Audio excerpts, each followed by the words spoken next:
अस्सलाम वालेकुम, my self Ramsha Khan. कैसे हैं आप सब लोग? हाल चाल अपना बता दिया करें कमेंट सेक्शन में। और सेकंड थिंग ये कि मैं अपने ना यूट्यूब चैनल का नेम चेंज करी थी, तो कंफ्यूज मत होइएगा। पहले भी मैं ही पढ़ा रही थी और अब भी मैं ही पढ़ा रही हूँ, ठीक है। सो आज के टॉपिक पे चलते हैं। तो ये मोस्टली कॉमन इन्फेक्शन है, ठीक है, नमूनिया, ठीक है। हम माइक्रो को ही लेकर चल रहे हैं, अप्लाइड माइक्रो में। तो इसमें मोस्टली डिजीज़ हैं, ठीक है, और ये सभी इंपॉर्टेंट डिजीज़ हैं। ज़रूरी नहीं कि आप पढ़ें इसलिए आपको पता होनी चाहिए, बल्कि आपकी लाइफ में भी मोस्टली लोगों को होती रहती है, इसलिए आपको इसकी नो हाउ होनी चाहिए, ठीक है। और एमएससी माइक्रो के पॉइंट ऑफ व्यू से बहुत इंपॉर्टेंट क्वेश्चन है जितने भी मैंने एक्सप्लेन किए। अच्छा, नमूनिया के बारे में स्टार्ट करते हैं। अच्छा, नमूनिया होता क्या, सबसे पहले हम ये देखेंगे, ठीक है। Infection that inflames air sacs in one और बोथ लंग्स, यानी कि ऐसा इन्फेक्शन जो एयर सैक्स में हो, किसकी, लंग्स की। हाँ, एयर सैक्स लंग्स में ही होती है, ठीक है। अच्छा, एयर सैक्स होता क्या है, एल्वियोलाई भी हम इसको कहते हैं, ठीक है। मोस्टली लोगों को इससे भी पता होगा, ठीक है। और आसान अल्फाज में अगर मैं बताऊं तो एयर सैक्स बोलते हैं हवा की थैलियों को, ठीक है। एयर मतलब हवा, सैक्स मतलब थैलियाँ, ठीक है। तो एल्वियोलाई यानी कि जो हवा की थैलियाँ होती हैं ना लंग्स की, ठीक है, वो एक थैली में या दो थैलियों में कोई ऐसा इन्फेक्शन हो जाता है, या दो से ज़्यादा भी, ठीक है, इन थैलियों में इन्फेक्शन हो जाए, लंग्स की थैलियों में जो इन्फेक्शन हो जाता है उसको हम क्या कहते हैं, नमूनिया कहते हैं, ठीक है। यानी कि नमूनिया क्या होता है, इन्फेक्शन हो जाना एयर सैक्स में, किसकी, लंग्स की एयर सैक्स में, एक या एक से ज़ायद, ठीक है, उसमें इन्फेक्शन हो जाने को हम नमूनिया कहते हैं। अब डायग्रामेटिकली भी देख लें आपकी एयर सैक्स होती क्या है। So what is alveoli. अब एयर सैक्स होती क्या है, ठीक है। ये रेस्पिरेटरी सिस्टम का एंड पॉइंट है। रेस्पिरेटरी सिस्टम के एंड पॉइंट यानी कि लंग्स के लास्ट पे, ठीक है, एक सैक्स बनी होती है, थैलियाँ सी बनी होती हैं, जिसको हम एयर सैक्स कहते हैं और एल्वियोलाई कहते हैं, ठीक है। अब इन थैलियों में क्या होगा, इन्फेक्शन हो जाएगा, जैसे कि आपको वो जूम करके दिखाया गया, ठीक है। इस एक थैली या दो तीन चार या तो पूरे, मतलब इस पूरे पार्ट में जो है इन्फेक्शन हो जाएगा, जिसको हम क्या कहते हैं, नमूनिया कहते हैं, ठीक है। नीचे लिखा है and point of the respiratory system, यानी एल्वियोलाई जो है वो एंड पॉइंट है रेस्पिरेटरी सिस्टम का। Second point, exchange oxygen and carbon dioxide in the blood stream, यानी कि ऑक्सीजन जो है और कार्बन डाइऑक्साइड वो एक्सचेंज होती है, ठीक है। यानी कि ऑक्सीजन की जगह कार्बन डाइऑक्साइड, कार्बन डाइऑक्साइड की जगह ऑक्सीजन, किस में, ब्लड स्ट्रीम से, ब्लड से एल्वियोलाई में, यानी कि लंग्स में कार्बन डाइऑक्साइड एंड ऑक्सीजन जो एक्सचेंज होने का प्रोसेस है ना, वो एल्वियोलाई से है, ठीक है। लास्ट पॉइंट को है जो रेस्पिरेटरी सिस्टम का, उससे, ठीक है। और इसी पॉइंट पे अगर इन्फेक्शन हो जाए तो उसको हम क्या कहेंगे, नमूनिया कहेंगे, ठीक है। यहाँ तक हो गया क्लियर आप लोगों को। अच्छा जी, तो नेक्स्ट पॉइंट क्या है, कॉजेज़, यानी कि नमूनिया होता किस वजह से है, ठीक है। ऑब्वियस है किसी न किसी वायरस या मतलब कि किसी न किसी बैक्टीरिया की वजह से होगा, लेकिन है कि होता कौन से स्पेसिफिक से है, ठीक है। तो caused by 30 types of bacteria and also caused by virus and fungi, ठीक है। यानी कि ये बहुत सी वजह से हो सकता है, लाइक ये या तो वायरस की वजह से हो जाएगा, या तो आपको फंजाई की वजह से हो जाएगा, या तो बैक्टीरिया, और वो भी 30 टाइप के बैक्टीरिया होंगे, ठीक है। यानी कि इसके होने के बहुत ज़्यादा चांसेस हैं, ठीक है। नेक्स्ट है मोस्टली नमूनिया कॉज्ड बाय स्ट्रेप्टोकोकस निमोनियाई, ठीक है। यानी कि इसके नाम से ही पता चल रहा है, ठीक है। तो ज़्यादातर जो नमूनिया होता है ना, तो वो सिर्फ एक की वजह से होता है, वो कौन सा, स्ट्रेप्टोकोकस निमोनियाई, ठीक है। इसका आपने सेकेंड ईयर में ही पढ़ा होगा, 9th में भी इसका इंट्रो बायो में पढ़ा होगा। तो इसकी डायग्राम भी हम देख लेते हैं। अच्छा, इसका डायग्रामेटिक व्यू देखें हम ना, तो ये इस तरह का होता है, इसलिए मैंने कुछ बनाया नहीं, लेकिन ये गोल गोल सर्कल्स होते हैं, और गोल सर्कल यानी कि कोकस, हम इसको क्या कहते हैं, कोकस। इसके आपने सेकेंड ईयर में या तो फर्स्ट ईयर में स्पेशली पूरी डायग्राम्स देखी होंगी, ठीक है। डिप्लोकोकस क्या होता है, स्ट्रेप्टोकोकस क्या होता है, हाली सिंपल कोकस क्या होता है। तो एक जो होता है वो तो ओवरऑल खैर मैं अभी नहीं बताऊंगी, आप लोगों को पता ही होगा, या तो मैं इस पर एक लेक्चर सेपरेट दे दूंगी। अच्छा, ये एक लॉन्ग चेन ऐसे गोल गोल लाइक बॉल होती है, और उसकी अगर हम लॉन्ग चेन बना दें ना, जोड़ दें, ठीक है, तो उसको हम क्या कहते हैं, स्ट्रेप्टोकोकस, ठीक है। तो ये इसकी लॉन्ग चेन्स होती हैं सर्कल फॉर्म में, तो सर्कल फॉर्म में बहुत ज़्यादा सर्कल्स आपस में मिल जाते हैं और एक लॉन्ग चेन बना देते हैं, इसलिए इसको क्या कहते हैं, स्ट्रेप्टोकोकस न्यूमोनाई, ठीक है। अच्छा, नेक्स्ट हम इसके फीचर्स देख लेते हैं। It is gram positive bacteria, ठीक है। ये gram positive bacteria and capsulated. अच्छा जी, ये कैप्सुलेटेड है, यानी कि इस पे कैप्सूल होता है इसकी बॉडी के अपर साइड पे, ठीक है। और जो कैप्सूल है तो मतलब इसकी हार्ड कवरिंग है, इसको ब्रेक करना मुश्किल है, इसको फिर मतलब कि आपकी किसी कोई भी मेडिसिन वगैरह लें तो इसके लिए थोड़ी सी हाई मतलब मेडिसिन लेनी पड़ेगी, क्योंकि नॉर्मली एकदम डेड नहीं होगा, ठीक है, क्योंकि कैप्सूलेटेड है। पहले इसके कैप्सूल को ब्रेक करना होगा, देन ही हम बैक्टीरिया के पास जा सकते हैं, ठीक है। मोस्टली में कैप्सूल नहीं होता, ठीक है, वो कैप्सूलेटेड नहीं होते तो उनको ईजिली हम ब्रेक डाउन कर सकते हैं, डेथ उनकी इजीली कॉज हो जाती है, ठीक है। It's capsule protect this bacteria, यानी यही बात है कि इसका कैप्सूल ही इस बैक्टीरिया को प्रोटेक्ट करता है, यानी कि जिनमें नहीं है वो इजीली मर जाएंगे, ठीक है। फॉर एग्जांपल मैं बताती हूँ, लाइक कॉकरोच है, उसका शेल है, ठीक है। अगर एक टाइम होता है कि वो कॉकरोच ना अपना शेल जो है वो उतार देता है और नया लगा लेता है, ठीक है। अब उस टाइम के बीच में वो कॉकरोच कहीं छुपा होता है, ठीक है। कहीं ना कहीं जहाँ पर भी वो रहता है वो एक सेफ जगह ढूंढ के वहाँ छुप जाता है। क्यों? क्योंकि इस दौरान ना उसकी डेथ के बहुत ज़्यादा चांसेस होते हैं, क्योंकि उसके ऊपर शेल्टर के लिए उसका जो कवर है वो है ही नहीं, ठीक है। तो फिर जब वो न्यू उसके ऊपर जब कवर आता है देन वो वापस बाहर आता है। तो सेम एज इनके ऊपर भी क्या होता है, कैप्सूल होता है, कैप्सूलेटेड होता है, ठीक है। लाइक आप और भी बहुत सी एग्जांपल्स हैं इसकी, लाइक टर्टल की एग्जांपल ले लेते हैं, उसके ऊपर एक शेल होता है, ठीक है। अब वो शेल है तो जब भी कोई एनिमी आता है, लाइक लाइन आ जाता है, अगर उसको बाइट करने लगे तो वो क्या होता है, अपना माउथ और वो पाँव वगैरह हर चीज़ जो है वो उस शेल के अंदर ले जाता है, ठीक है। उससे क्या हो जाता है, वो अपने आप को प्रोटेक्ट कर लेता है अपने एनिमी से, ठीक है। लेकिन सपोज जस्ट थिंक कि अगर उसका प्रोटेक्टिंग शेल हो ही ना, देन क्या, हर आता जाता जानवर उसको मार दे, ठीक है। तो सेम एज कुछ बैक्टीरिया के पास वो कैप्सूल नहीं होता, तो जिसकी वजह से हम नॉर्मल सी मेडिसिन लेना तो वो हम ठीक हो जाते हैं, लाइक फीवर हो जाता है हल्का सा हमें, तो हम नॉर्मली मेडिसिन लेते हैं, पैनाडोल ले ली तो हम ठीक हो गए, ठीक है। लेकिन कुछ होते हैं बैक्टीरिया जो कैप्सूलेटेड होते हैं, और भी बहुत सी फीचर्स होती हैं इनमें, ठीक है। ये तो एक कैप्सूल अलग सिंपल सी बात है ना, इसके अलावा और भी बहुत सी इनके ऊपर लेयर्स हो जाती हैं जिनकी वजह से वो हाईली जो होते हैं मतलब कि डैमेज नहीं हो सकते, ठीक है, हाईली मेडिसिन से भी। तो ये सिंपल इसमें कैप्सूल है, ठीक है, और यही कैप्सूल इसकी प्रोटेक्शन में हेल्प करते हैं। अच्छा, अगर एमसीक्यूज आपको आ जाता है ना कि बैक्टीरिया जो है वो स्ट्रेप्टोकोकस न्यूमोनाई जो बैक्टीरिया है वो आप उसको प्रोटेक्ट करने में कौन सा पार्ट उसकी बॉडी का इन्वॉल्व होता है, तो ऑब्वियस है हमेशा प्रोटेक्ट करेगा बाहर के इन्वायरमेंट से करेगा, तो कोई बाहर वाला मतलब ऐसा कुछ होगा जो इसको प्रोटेक्ट करेगा, तो जो कौन सा है, कैप्सूल, ठीक है, लाजमी याद रखना। नेक्स्ट देखते हैं ट्रांसमिशन, यानी कि होता कैसे है, मतलब ट्रांसमिट कैसे होता है। अच्छा, मोस्टली जो नमूनिया है वो होता है एरोजल ड्रॉपलेट से, ठीक है। एरोजल मतलब हवा, ठीक है। तो जो वो ड्रॉपलेट्स जो हवा के थ्रू हमारे पास आते हैं या हमारी तरफ से किसी और के पास जाते हैं, उनकी वजह से उनमें जो इन्फेक्शन हो जाता है हमें, ठीक है, वो है नमूनिया। लाइक वो ड्रॉपलेट्स यानी हम सांस लेते हैं या हमारे मुँह में चले जाते हैं, तो वो फिर हमारे क्या लंग्स में चले जाती है, जिसकी वजह से क्या हो जाता है, इन्फेक्शन हो जाता है, कहाँ पर, एल्वियोलाई में, यानी कि एयर सैक्स में, ठीक है। और इसी की वजह से नमूनिया होता है।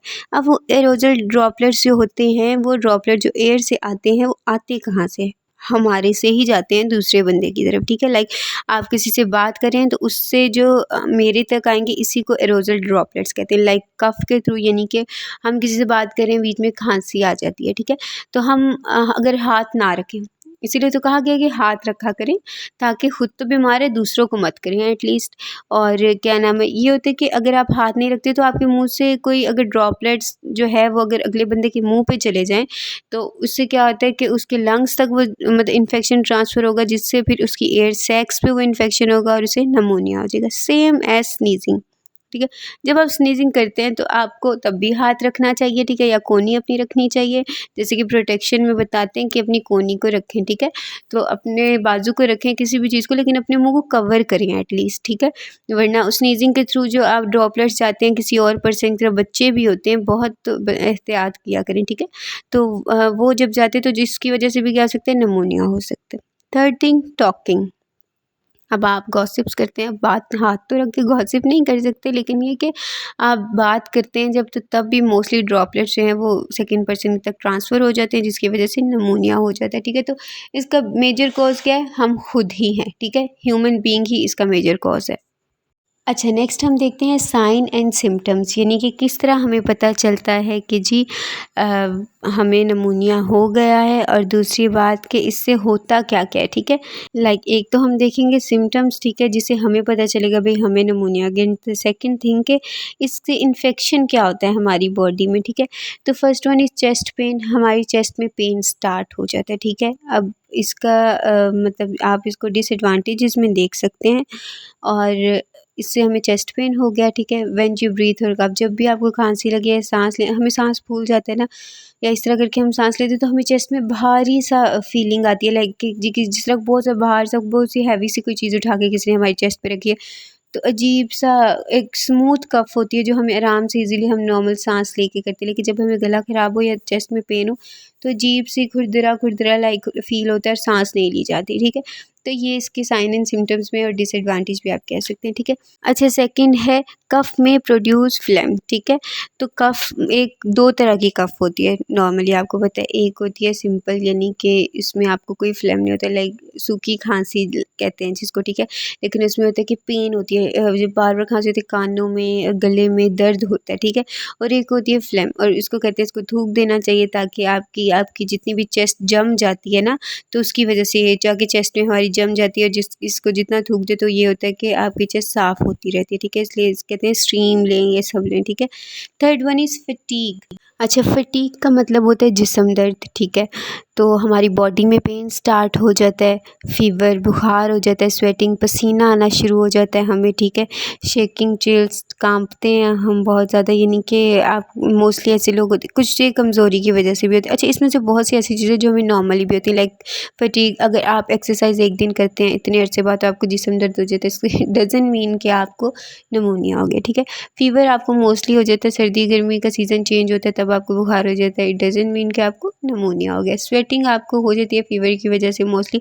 अच्छा, शेकिंग चिल जो होते हैं, ये कांपता है, जो इंसान अचानक इतना कांपना शुरू हो जाता है कि उसके अपने कंट्रोल में ही नहीं रहता। एक तो नॉर्मल कांपना होता है ना, जो आपको डर वगैरह से भी होता है, और एक होता है आपकी फुल जो होती है बॉडी कांपना शुरू हो जाती है। मे भी कोई इंसिडेंट ऐसा हो, मैंने बहुत से लोग ऐसे देखे हैं, तो उनकी पूरी बॉडी कांप रही होती है और ये वीकनेस की वजह से होता है, ठीक है। तो इसका मतलब ये नहीं कि निमोनिया वीकनेस की वजह से भी होता है और ये कंट्रोल नहीं होता। इवन सर्दी भी हो, गर्मी हो, लेकिन वैसे कांप रहे थे, मोस्टली सर्दियों में होता है।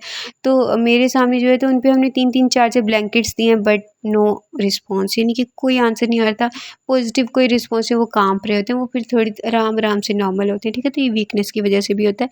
और शॉर्टनेस ऑफ ब्रीथ, यानी कि सांस बहुत मुश्किल से आ रहा होता है, थोड़ा थोड़ा सांस इंसान ले रहा होता है।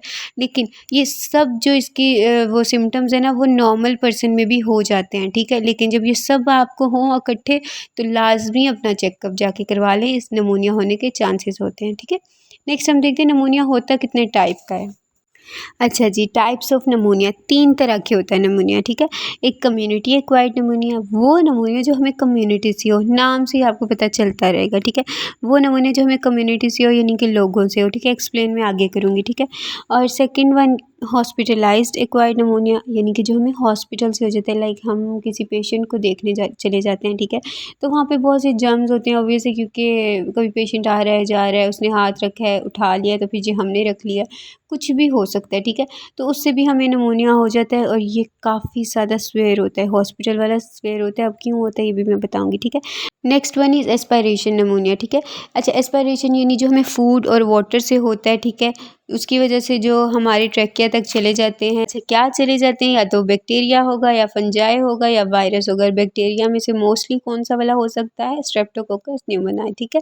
इसकी 29 और भी टाइप्स हैं जो निमोनिया कॉज करती हैं, ठीक है। तो वो फूड वगैरह जो हमारे ट्रैकिया तक चले जाएगा और इन्फेक्शन कॉज करेगा, तो ऐसे निमोनिया को क्या कहते हैं, एस्पायरेशन निमोनिया, ठीक है। नेक्स्ट आज हम इसकी जो है करेंगे टाइप्स, इन्हीं टाइप्स को डिस्कस करेंगे, और उसके बाद जो है मज़ीद हम नेक्स्ट टॉपिक में करेंगे, क्योंकि काफ़ी हो गया ट्रीटमेंट से फर्दर हम नेक्स्ट में करेंगे। अच्छा जी, कम्युनिटी एक्वायर्ड निमोनिया, ठीक है। Pneumonia caused in living organism due to acquired viruses, bacteria और फंजाई फ्रॉम कम्युनिटी, ठीक है। अच्छा, कम्युनिटी से ही, लाइक जो मैंने आप लोगों को पहले बताया था, एरोजल ड्रॉपलेट। अच्छा, ये हॉस्पिटलाइज्ड जो है, इसमें भी एरोजल ड्रॉपलेट्स भी हो सकते हैं, और कोई इंस्ट्रूमेंट हो सकता है, कोई ऐसी जगह हो सकती है जहाँ हम हाथ रख लेते हैं, और सपोज इस तरह की वजह से, ठीक है। लेकिन इसमें जो मोस्टली कम्युनिटी एक्वायर्ड में एरोजल ड्रॉपलेट्स आते हैं, ठीक है। अब क्योंकि देखें एक ही कम्युनिटी में हम लोग रहते हैं, ठीक है। हम उससे बात करेंगे, उसे स्नीजिंग हो गई, कफ हो गई, या मतलब बात करते हुए अगर ड्रॉपलेट्स हम तक आ जाते हैं, तो क्या हो जाएगा, हमें भी नमूनिया होने के चांसेस हैं। तो इस जो नमूनिया की बेसिक वजह है वो है एरोजल ड्रॉपलेट्स, ठीक है। और कम्युनिटी, यानी इसी वजह से इसको कहते हैं कम्युनिटी एक्वायर्ड नमूनिया। वो नमूनिया जो हम कम्युनिटी से लेते हैं, एक्वायर करते हैं, उसको ही कहते हैं कम्युनिटी एक्वायर्ड नमूनिया। फाइन। तब हम पढ़ते हैं, लिखा क्या, pneumonia caused in living organism due to acquired viruses, ठीक है। नमूनिया हो जाता है हमें लिविंग ऑर्गेनिजम्स की वजह से, ठीक है। और एक्वायर्ड लेते हैं हम उनसे क्या, वायरस, बैक्टीरिया और फंजाई। कम्युनिटी से ही हम वायरस ले लेंगे, बैक्टीरिया अपने अंदर ले लेंगे, या मतलब बैक्टीरिया, वायरस और फंजाई कुछ भी ले लेंगे, जिसकी वजह से हमें नमूनिया हो जाएगा, इन्फेक्शन हो जाएगा हमारी एयर सैक्स में, अल्वियोलाई में। तो उससे हम, उसकी वजह से हमें क्या हो जाएगा, नमूनिया, ठीक है। और इस नमूनिया को क्या कहते हैं, कम्युनिटी एक्वायर्ड नमूनिया, ठीक है। अच्छा, नेक्स्ट है कम्युनिटी कॉज नमोनिया। यही बात दोबारा बताइए कि कम्युनिटी करेगी कॉज नमोनिया, लेकिन बीच में कौन सी मेजर वजह बनती है, एरोजल ड्रॉपलेट्स, ठीक है। नॉट मोर हार्मफुल, इतने ज़्यादा ये हार्मफुल नहीं है, ठीक है। इसका मतलब इलाज है, इतना ज़्यादा बंदा सीवियर कंडीशन में नहीं जाता, कभी मरने तक पहुँच जाए, ऐसा वैसा कुछ नहीं होता, ठीक है। इसको हम इजीली ट्रीट कर सकते हैं एंटीबायोटिक से, ठीक है। यानी आप डॉक्टर के पास जाते हैं, वो आपको कहते हैं जी आपको नमोनिया, लेकिन आपकी कंडीशन नॉर्मल है, इतनी सीवियर नहीं है, तो हम आपको टैबलेट्स देते हैं, 3 टाइम खाएँ, ठीक है। उसके बाद अपना जो रिज़ल्ट होगा हमें आके दोबारा चेक करेगा, अगर थोड़े से फ़र्क पड़े, 3 टाइम तो नहीं, लेकिन इसका एक होगा प्रोसेस होता है, तो काफ़ी टाइम, तकरीबन 1 हफ़्ते 2 हफ़्ते तक या मंथ तक आपको देंगे, ठीक है, नमूनिया के लिए। और फिर उसके बाद आपको बुलाएंगे और आपका रिज़ल्ट चेक करेंगे, ठीक है। Next one is hospitalized acquired pneumonia. अच्छा जी, living organism infected from pneumonia due to hospitals, यानी कि हॉस्पिटल से जब हम इन्फेक्ट हो जाते हैं ना, किससे, बैक्टीरिया, फंजाई या वायरस जो हॉस्पिटल में है, हम हॉस्पिटल जाते हैं और अगर ये हम अपने मतलब इनहेल कर लेते हैं, या हम कुछ ऐसा वैसा खा लेते हैं जिनमें ये होगा, तो हमें क्या हो जाएगा, मोस्टली इनहेल करने की वजह से होता है, ठीक है। तो उससे क्या हो जाता है, हमें नमोनिया, और इस नमोनिया की टाइप को हम क्या कहते हैं, हॉस्पिटलाइज्ड एक्वायर्ड नमोनिया। यानी कि वो नमूनिया जो हम एक्वायर करते हैं, लेते हैं कहाँ से, हॉस्पिटल से, उसको क्या कहेंगे, hospitalized acquired pneumonia. Fine. Next है harmful cause because bacteria, fungi और virus present in hospital resistant. Fine. अच्छा, उन्होंने ये कहा है, देखें, अब वो बैक्टीरिया और जो वायरस और फंजाई है वो हॉस्पिटल में है, ठीक है। तो हॉस्पिटल में आपको पता है कि हर तरह की मेडिसिन वगैरह होती है, इलाज होता है, और भी बहुत से यहाँ पे मतलब हर तरह का माहौल होता है, लोग हज़ारों तरह के बीच में आके रह रहे होते हैं, तो वो रेजिस्टेंट होते हैं, ठीक है। यानी कि बाहर जो होंगे वो वीक होंगे और ये रेजिस्टेंट होंगे, यानी इसके ऊपर कैप्सूल होगा या कोई ऐसी वैसी इन्होंने कवरिंग की होगी कि इनको मारना मुश्किल होगा, ठीक है, एज़ कम्पेयर कम्युनिटी एक्वायर्ड नमूनिया, ठीक है। तो ये वाले ज़्यादा मतलब कि स्वेयर होते हैं, जैसे मैंने आप लोगों को पहले बताया था। तो इसके लिए थोड़ा ट्रीटमेंट जो होगा वो सेपरेट होगा, यानी स्पेसिफिक इसकी मेडिसिन होंगी और कोर्स इसका लंबा होगा, या आपको हॉस्पिटल में स्टे करना पड़ेगा। तो कोई ना कोई इसका जो है स्वेयर है, तो जाहिर है इसका इलाज भी थोड़ा सा ज़्यादा स्ट्रिक्ट होगा, ठीक है। तो हॉस्पिटल जाएँ तो मास्क, ग्लव्स पहन कर रखें, ठीक है। और वहाँ फ़ौरन आते शावर लें, या तो हैंड वॉश करें, फेस वॉश करें, ताकि इस तरह की डिजीज़ से बच सकें आप लोग। Next one is aspiration नमूनिया। Aspiration नमूनिया occur when food और वाटर एंटर्स इन ट्रैकिया। अच्छा, अब इसमें क्या होता है कि जब खाना या पानी हमारे ट्रैकिया में चला जाता है, ये बहुत कम होता है। मोस्टली आप लोग बातें कर रहे होते हैं ना, जब बातें कर रहे हैं साथ साथ आप खाना खा रहे हैं, साथ हंस रहे हैं, तो मोस्टली आपको पानी भी फंस जाता है, ठीक है। खाना फंसना तो अलग बात है, पानी भी फंस जाता है, बहुत केसेस मैंने देखे हैं, ठीक है। तो फूड और वाटर अगर आपके ट्रैकिया में चला गया ना, तो आपका एस्पिरेशन नमूनिया, और ये बहुत ही सीवियर किस्म का है, ठीक है। तो खाना खामोशी से खाया करें, बातें बाद में कर लिया करें, ठीक है।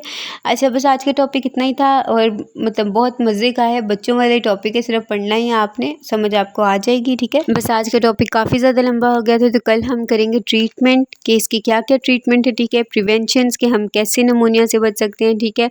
और हाई रिस्क कौन कौन से लोग होते हैं, यानी कि एजेस होती है ना, बच्चे, बड़े और मिड एज, तो यंग जो होते हैं, तो इनमें से कौन से में हाई रिस्क होता है कि हो सकता है उनको, ठीक है।